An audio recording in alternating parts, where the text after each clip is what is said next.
Seperti bentuknya apa? Dia mau buat wisata mangrove. Jadi ini PSN di bidang pariwisata, ada wisata mangrove. Di situ nanti ada apalagi beberapa tempat wisata. Kayak pusat penelitian dan lain-lain gitu ya katanya. Nah, ini tempat kayak Ancol itulah. Oh iya. Cuma lebih indah katanya dalam Ya, itunya. belum lagi dipikir. Iya, itu jumlahnya 1.550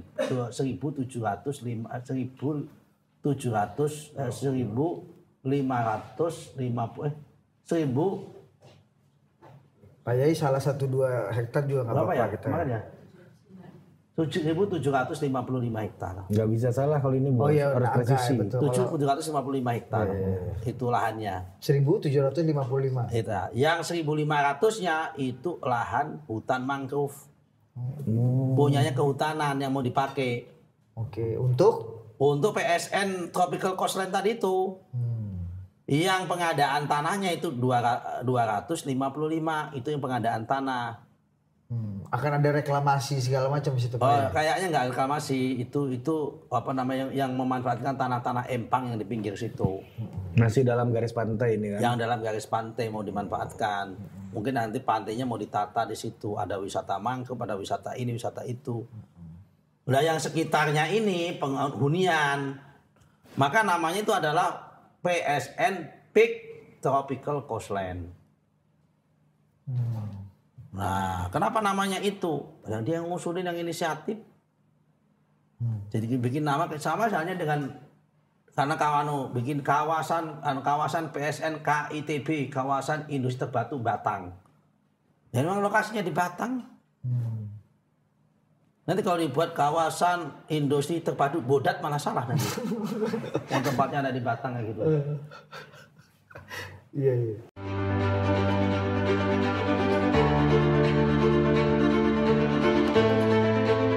Tapi nggak sedikit juga yang menganggap dalam konteks. Terus Bang Aranya di mana? Oh iya Bang Ara, Bang Ara. Nah, itu contohnya Bang Ara, contoh Bang Ara ini Temen-temen temannya gua Pak aja. Aguan. Tapi dia bisa tegas nih, besok dia mau buka ini pasker kan. Saya bilang begitu. Tapi itunya hilang. Yang muncul temannya gua. Gitu kan. Pak Yai tapi agak wajahnya agak kurang yakin tuh pas lagi press conference bilang gitu. Yakin lah. Yakin ya? Yakin. Pak Ara orang baik, kawan saya, sahabat saya gimana kan temenmu juga. Pokoknya kalau ngomong A, B, B dia itu kan. Betul.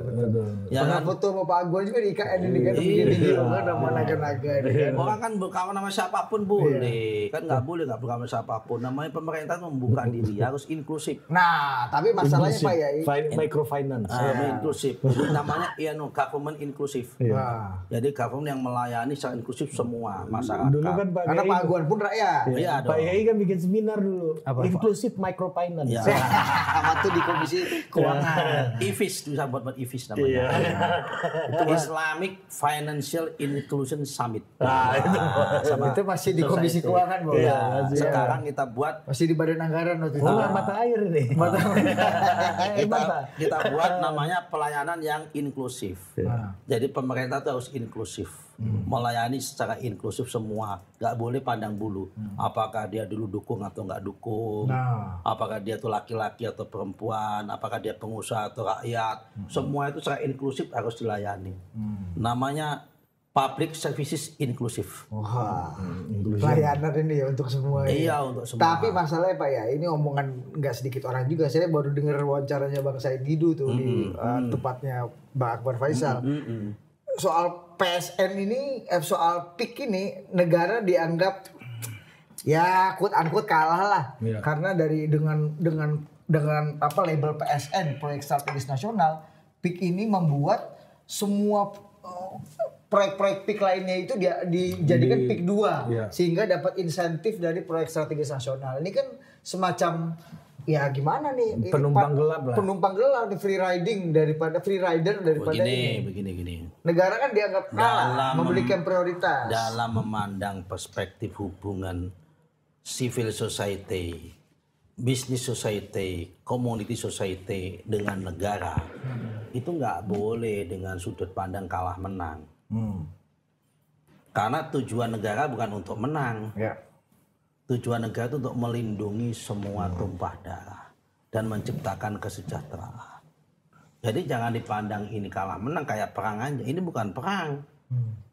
ya kan, bahwa negara harus tegas menerapkan aturan yang lebih berpihak kepada public virtue atau public sphere, itu iya. Ya, dalam rangka menciptakan public sphere, public virtue, itu tidak perlu menggunakan istilah kalah menang. Semua harus menang. Negara harus menang, rakyat harus menang, pengusaha harus menang. Karena ujung-ujungnya semua ini saling membutuhkan. Rakyat juga butuh negara, negara butuh rakyat, rakyat butuh pengusaha, pengusaha butuh rakyat, negara butuh pengusaha, pengusaha butuh rakyat. Jadi nggak ada kalah menang antara hubungan ini. Ini namanya public virtue. Nah, karena public virtue itu maka semua harus menang. Nah, semua harus menang itu bagaimana diciptakanlah keseimbangan ekosistem dalam membangun tata ruang dalam public sphere ini, mana yang sifatnya dalam konteks dunia pertanahan, mana yang sifatnya common property, mana sifatnya private property, mana sifatnya common land, mana sifatnya private land. Jadi sesuatu yang di luar garis pantai itu namanya common property. Itu nggak boleh disertifikatkan karena semua orang bisa mengakses. Tapi kalau sifatnya itu ada di darat yang sifatnya itu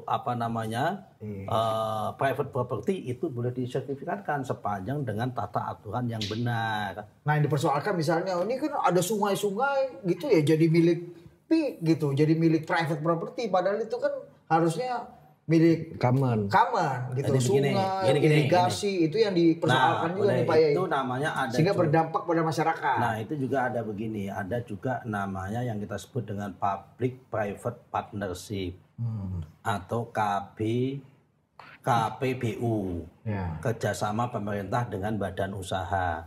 Contohnya adalah jalan raya. Kenapa ada jalan tol? Ya kan, jalan tol maupun jalan raya itu kalau kita menggunakan teori publik, itu masuk public good, masuk public service, masuk common property. Semua orang bisa mengakses. Tapi karena negara itu punya keterbatasan fiskal dalam membangun itu, sehingga dia kerjasamakan dengan pihak swasta. Swasta boleh dikasih license, tapi dengan catatan dia butuh imbalan. Imbalannya apa? Yang boleh masuk ke jalan sini haruslah dia dengan treatment membayar tertentu. Tapi nggak boleh membuat batasan yang ini boleh masuk, yang ini nggak boleh masuk. Semua harus boleh masuk, tapi tetap bayar gitu loh. Nah, sama dengan konteks yang sungai dan semua sungai ini memang punya public property, public good. Tapi dalam konteks dia pemerintah nggak punya keterbatasan. Dia punya keterbatasan fiskal, nggak punya duit, dia nggak punya uang untuk ngeruk, nggak buang untuk mengkanalisasi, membuat kanal di pinggir supaya kalau ada abrasi atau ini semua terus, dia boleh di KPBU kan seperti itu. Karena dikasih swasta lebih efektif. Kemudian dia rawat semua ini sehingga orang yang memanfaatkan sungai ini bayar. Ya, termasuk membuat properti jadi kayak milik kawasan. Oh enggak, kalau sungai itu nggak bisa dikatakan milik kawasan. Kalau toh orang tetap public property. Karena toh orang kalau membuka kawasan kan ada ketentuan 60-40. 60 itu sifatnya private property, bisa dijual untuk kepentingan bangun rumah, bangun ruko, bangun gedung. 60%, 40%-nya nggak bisa, itu jalan, fasos. Nah, dalam konteks ini yang dikritik sama sungai, jalan, taman dan sebagainya.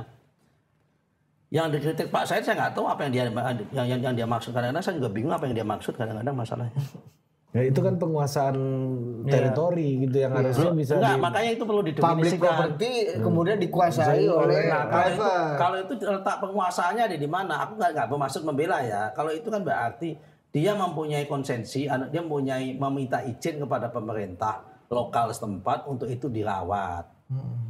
Ya boleh, bagus, karena negara nggak punya merawat, nggak bisa ngeruk, nggak bisa apa macam-macam, nggak punya duit. Sama halnya dengan konsesi laut, jalan laut, jalan sungai misal. Apa yang terjadi sungai di mana? Sungai di Barito, jalan Batubara. Itu kan harusnya semua orang bisa melewatin situ. Tapi negara nggak punya duit untuk ngeruk karena sering dangkal. Sehingga kalau dangkal Tongkang nggak bisa masuk. Oke. Ada pengusaha yang mengajukan, Pak, bagaimana kalau sungai ini saya rawat? Semua kalau dangkal aku yang ngeruk. Hitung, ngeruknya 1 tahun habis berapa? Habis 3 T. Tapi dengan catatan, Pak, sungai ini aku yang rawat, maka semua yang lewat ini harus membayar untuk kompensasi. Bayar uang tolnya. Bayar uang tolnya ibaratnya. Diizinkan, ya boleh. Sama halnya dengan sungai ini tadi, dia di situ. Jadi bukan berarti menguasai pabrik, tidak. Jadi sebetulnya segala sesuatu itu kalau didekati dengan cara yang jernih, didekati dengan cara yang hati yang bersih, akal yang sehat demi kemaslahatan dan kepentingan bersama, untuk kepentingan common public, kepentingan bersama common interest, sebetulnya tidak ada yang negatif kalau dalam memang dalam hal kecuali kalau ada hal-hal yang memang nggak benar, kita ngomong nggak benar. Ya kan, dalam hal ini saya ngomong apa adanya. Contohnya kalau ngomong kohort ada sertifikat, saya ngomong ada sertifikat. Ya. Nggak ada yang saya tutupin. Yang di atas ada ini, ya harus dibatalkan. Dibatalkan tuh. Meskipun yang mengeluarkan juga BPN. Iya dong. Ya kan, mumpung usianya belum 5 tahun, saya batalkan. Namanya itu asas contrario actus. Coba ulang lagi, Pak. Contrario actus. Kalau kamu dulu belajar tentang administrasi negara, pejabat semua output dari keputusan negara itu namanya katun, keputusan tata usaha negara. Ya kan, pejabat yang membuat katun itu boleh membatalkan, ya kan, selama dalam membatalkan apa yang kita keluarkan. Nah, cuma dalam PP 18 tahun 2021 kita dibatasi, contrario actus kita dibatasi hanya 5 tahun, kecuali pasal yang mengatakan tumpang tindih. Tumpang tindih itu apa? Misal di tanah sudah ada bidang tanah, di satu bidang tanah udah terbit sertifikat atas nama Didit, tiba-tiba 10 tahun tiba-tiba diterbitkan lagi sertifikat di tempat yang sama atas nama Ari begitu. Itu meskipun lebih 5 tahun BPN bisa membatalkan. Dilihat mana yang lebih dulu. Oke. Ini masalahnya cuma di desa Kohot aja atau di desa-desa di sekitar sudah saya pantai utara situ? Sudah saya presentasikan dan sudah saya sampaikan di depan DPR dan di depan manapun. Di sepanjang pagar laut itu melewati yang 30 kilo itu ada 17 desa. Yang ada hanya di Kohot sama desa Karangserang. Oke. Dan desa Karangserang itu ada 3 bidang sertifikat yang dibuat tahun 2019. Dan sekarang lagi dipersoalkan, dan sekarang lagi masalahnya lagi diperiksa di Barano, di Reskrim. Oh, cuma 2 desa tuh? 2 desa. Dari sekian banyak kecamatan tuh, Iya. Teluk Naga, Paku, Jahe, apa. Mau sekarang. Mau, iya. Kalau nggak percaya kapan tak ajak ke sana, kamu lihat aja sendiri, potret sendiri. Ada apa enggak? Dan beberapa tahun udah pernah tak ajak ke sana, semua lihat itu. Hanya ada di desa Kohot itu. Terus yang ini PIK ini memanfaatkan PSN ini untuk menumpang ini gimana Pak? Iya. Jadi maksudnya menumpang bagaimana? insentif kan, jadi namanya di Gini. Karena dengan PSN kan dapat insentif, dapat Gini. kemudahan, priority, pajak yang mungkin lebih diskon, mungkin. Apa namanya? Yang PSN itu apa namanya istilahnya kalau lupa aku. Proyek strategis Ya, nasional. apa namanya kalau ada coastline apa namanya? Tropical coastline. Tapi enggak istilah. Jadi nama PSN-nya itu Tropical ini Coastline. common Property apa? Common Property. Yang mau diciptakan namanya Common Property. Ini teorinya dulu nih bos, ya kan? Gua jadi ngerti nih. Iya. Kalau dalam perspektif pertanahan common property and private property, itu harus jelas dulu, ya kan? Itu basicnya itu ya. PSN ini common property. Common Property bentuknya apa? Dia mau buat wisata mangrove. Jadi ini PSN di bidang pariwisata. Ada wisata mangrove. Di situ nanti ada apalagi beberapa tempat wisata. Kayak pusat penelitian dan lain-lain gitu ya dikatakan. Nah, ini tempat kayak Ancol itulah. Oh ya. Cuma lebih indah katanya dalam itu ya. Belum lagi dibikin. Iya, itu jumlahnya 17.550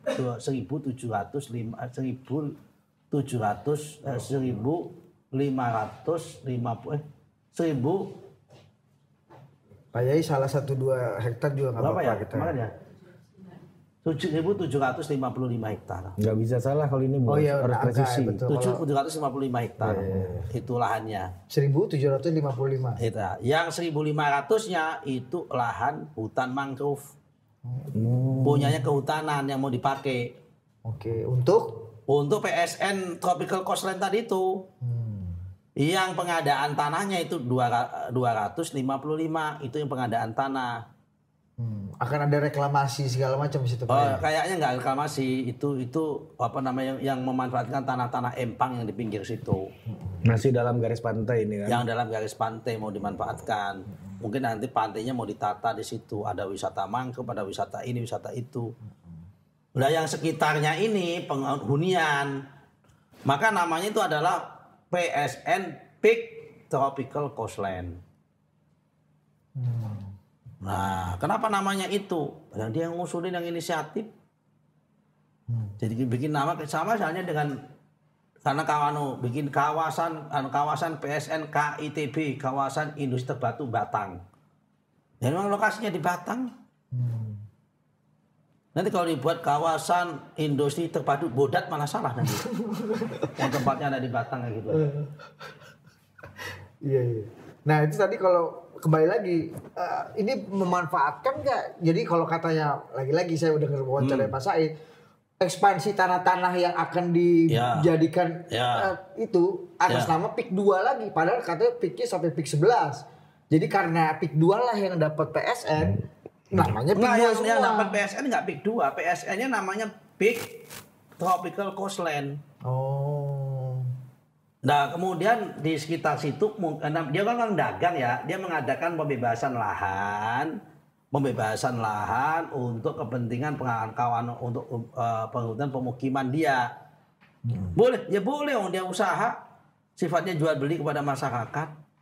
Yang tidak boleh kalau dia merampas tanahnya masyarakat. Nah sekarang case-nya apa? Case-nya dia itu sana itu jual beli apa tidak, merampas apa tidak. Nah, cuma keluhan masyarakat saat ini yang bersangkutan itu membeli harga terlalu murah. Itu aja. Nah, itu pun sudah kami sampaikan kepada sana, alasannya NJOP itu udah kita beli di atas NJOP.